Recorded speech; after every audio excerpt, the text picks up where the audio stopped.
For her birthday, I took my girl Katie to Arizona so we could stay with some friends of hers and spend a few weeks partying and getting crazy and stuff before heading back to school for the year. We drove up in my dad's car. It's a really old Ford make, and it's pretty beat up. The road there was bumpy and long. Our relationship seemed at its strongest on the road. We were really in love. That was the first time I realized that I had never truly been in love before. We were about halfway there when we realized we were going to run out of gas long before the nearest petrol pump. Katie's head was out of the window, sunglasses on in the blistering heat outside. Nothing but the wild desert landscape to be seen in all directions. We became frantic. We hadn't seen another car on the road in almost an hour. What if we broke down out here, in the middle of the desert, with no food or water, with no one out there to find us? We sped up slightly, driven by these fears. It was then that we came across a gas station, smack bang in the middle of nowhere, in dry, empty nowhere. It was an old, worn-down servo. Long yellow grass blew in the breeze beneath it. Outside were 2 rusted gas pumps. At first, we didn't know if it was occupied. It seemed so lifeless. But as we pulled up and saw the petrol stains in the dirt, we were convinced otherwise. Katie started refilling the car and I went inside to pay and grab something to eat on the road. When I first went to open the door, it jammed. This perturbed me, so I looked up at the sign to check and was reassured that the store was open. According to the torn sign that hung in between the dull yellow curtains at the door window, I pushed harder and harder with effort to get into the shop. Inside, it was totally abandoned and left to ruin. Complete aisles lay on the ground. The fridges were smashed and glass coated on the floor. Despite the brightness outside, the interior of the gas station was dark and bitterly cold. Then there came, from behind me, this quiet weeping, like a child's. I felt my heart race. It was coming from the back room. I stepped over the smashed glass and twisted metal remnants on the floor, over where the patches of grass had grown through. I ran my hand along the wall and felt the crisscross of ivy beneath my fingers. It was overgrown. There came the crying again, and now it was facing the back room door. It was directly in front of me. I pushed the door open, and it creaked with rust in its joints. Inside, there lay several wooden steps into the basement. It was pitch black, and the smell was horrific. The drip drop of water alerted me to the fact that the basement was flooded. The water was up to my knees. Again, there came the crying, and a small splash in the far corner of the basement. "Hello?" I called out. "Is anyone there?" I started approaching the corner. The smell was horrible. The cold water eventually got to me. The sobbing was getting louder. In the corner, I swore I saw something move amongst the shadows. "Hello?" I called again. "What's wrong?" I finally reached the corner. Still dark, I had to bend down to avoid the pipes, which leaked down my back and trickled down my spine. The figure in front of me was very small and black, hunched over, sobbing quietly, head in its hands. "Why are you down here?" I whispered. Then, it stopped moving completely. It was totally still. All noise seemed to cease, all except for the quiet dripping of a broken pipe somewhere behind me. I outstretched my arm to touch its tiny shoulder, but it then began to slowly turn in my direction, to look me eye to eye. As its face swiveled around to look into mine, I remember screaming and swinging my head up in recoil, cracking it on the pipes up above. The face was white as a sheet, pale like a hideous moving mask. The eyes and mouth were completely black holes, huge and widening even as I looked at them. They were so huge, they almost consumed its entire face.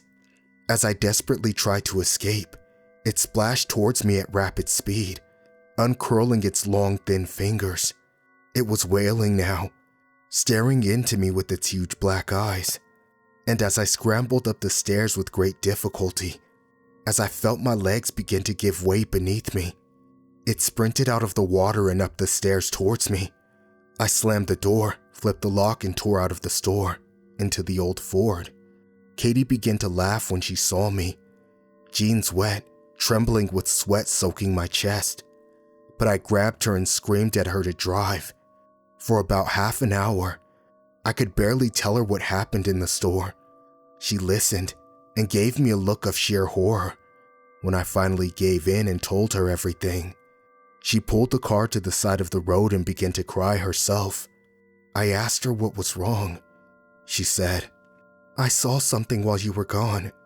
When you were in the store, I was just putting the pump back when I saw this little girl. And a man, her father, I guess. The father stared at me with blank eyes and a hanging jaw. But the girl, oh God, the girl, she was just staring straight at me, grinning with this huge smile that stretched so far across her face. I couldn't see any hair on her, and her skin was so dark. Not dark like a black girl, but dark like a shadow. And her smile just shone through the window. I convinced myself that it was a trick of the eye and looked away. When I looked back, they were gone. Then a while later, you came back out." It was dusk by now. We had nowhere to stay. We had not traveled nearly as much as we hoped that day, and the nearest motel meant going back past the gas station. So we just drove up from the roadside where we were, into the clearing a little way up, where people camp sometimes. We had obviously come the night after a big party. There was broken glass everywhere. When we arrived, however, it was empty. After a while, I tried to reassure her that we were okay. I calmed her down, put my arms around her, and we started to kiss. I moved to get closer to her when she suddenly screamed like hell itself. "It's her!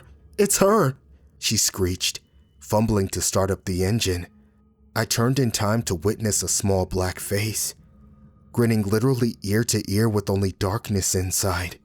It was crawling into the car through my open window, with its limbs splayed out like an insect. It had too many limbs, way too many long arms, the fingers filling my face like antennae. We sped off back down onto the road. Back on the road, nothing seemed right. There were no stars. That was what I noticed first. I was too shaken to think much of it, but there were no clouds that could be blotting them out. There was just the vast night sky, devoid of all light. Then, a few minutes after we had been driving forward, still sweating and breathing heavily, we passed the gas station. My heart skipped a beat.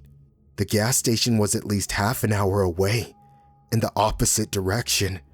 All the lights were on, and I saw the door sliding open. As we shot past it, Katie was in such hysterics she found it hard to keep driving. We stopped the car in the middle of the desolate road. I decided we should switch seats so that I could drive. She shuffled across from her seat to mine, and I opened the door to get out. As soon as I was outside, the foul stench of the basement overwhelmed me. I gagged, then vomited down the side of the car. It was then I noticed the runner, a pale white thing, sprinting towards us through the fog, its limbs practically a blur. I could make out no face. How long had it been following us, running after us in the night? I got into the driver's seat as quickly as possible. We drove off again, not talking. Katie whimpered and I simply prayed. Then we passed the gas station again. The door was open now. There were two figures standing at the door, waiting. As we forced ourselves on, we both became aware of a soft, barely audible weeping in the back seats. Neither of us dared to turn around. "Ignore it," I whispered. My trembling hands gripped the steering wheel. Katie was curled in the fetal position, holding her head in her hands. The wailing increased, becoming extremely loud, ear-piercing and horrific. Finally, I ordered myself to end it and looked behind me. For a split second, I thought it was a girl in a white dress looking back up at me, but she was gone as soon as she had appeared. I checked the seats carefully. There was nothing. In my tiredness and fear, I had completely lost track of the road. I drove on, and all through the night Katie whimpered. I touched her once, but she screamed. I never tried again after that. The noises from the back seat started up again. We passed the gas station twice more. The people at the door were closer and clearer every time. The finest slither of red light had begun to settle on the horizon. It was still dark as hell, but at least I was able to see the road ahead of me now. Katie had been silent, face concealed under her hands for some time. I decided to check the time, so I turned on the radio. At first, there was only static. Instead of time, or anything at all, the digital clock simply appeared black. I fiddled with the dial, trying to change the station. In between the static, I found only one audible channel. It had a high-pitched buzz in the background. A man was muttering names and numbers under his breath. 29, Lucy, 30, Adam, 31, Katie. I switched back to static. I knew which name was next. When we got to Katie's friend's house, it was morning. It was overcast and everything had the smell of rain on it. Her friends weren't home. Katie's friends lived way out in the country, with no one else around in a mile. The grass was climbing up the walls outside. How long have they been out? As soon as we were inside, Katie started whimpering again. I realized that while she had been silent, she was biting on her lip. Blood was trickling down her chin, and the skin around her mouth was torn and chewed through. She grabbed the newspaper and some masking tape off the table and began blocking out the windows. After the night's events, I didn't know whether I would be insane to join her or stop her. I simply watched. She covered the windows, jammed the door, and turned the lights off. For some time, it could have been minutes or hours, we sat silent in the dark. I offered to turn the television on. Katie said nothing, sitting blank and comatose. I turned the television on anyway. A grainy black and white image flickered to life before us. A white face with empty eyes and an impossibly huge smile flashed up. The smile growing wider and wider the longer we stared into it. There came the sound of weeping. From the television, or in the house. I couldn't tell. We turned off the TV. It's been 3 whole days now. I haven't seen Katie at all today. She spends her time in the closet, crying. I once tore the door open and screamed at her. She screamed back, her face contorting into something grotesque, something inhuman. I slammed it in her face. The phone rings often. A voice, my mother's I believe, whispering under its breath. I can only catch snippets of what it says. Come back. You're always welcome back. Sometimes in the background I hear quiet chuckling. I hang up without saying a thing. Usually. The bathroom is shining white. I hear the shower running and will walk in to find nothing. Nothing at all. Then, when I'm in the bathroom, I'll hear the television flick back on. It always goes to the face. In the background there are muttering voices now. I've called the police. Twice. All I get is the whispering woman's voice. I called Katie's friends too. Just as fruitlessly. There are knocks at the door a lot now. Through the newspaper, on the other side of the window, I see their hands slam against the glass and slide down. They do this for hours on end sometimes. They press their eyes up to the glass, through the holes in the newspaper. At night, we hear screaming from the guest room. I boarded it up. Sometimes I find tiny pieces of glass on the ground. A leak sprang up about a day ago in my room downstairs. Black spots of mold have appeared on the walls.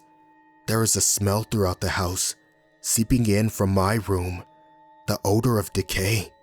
I pray hopelessly, and I wish, I swear to God, I wish that I had never gotten out of that car.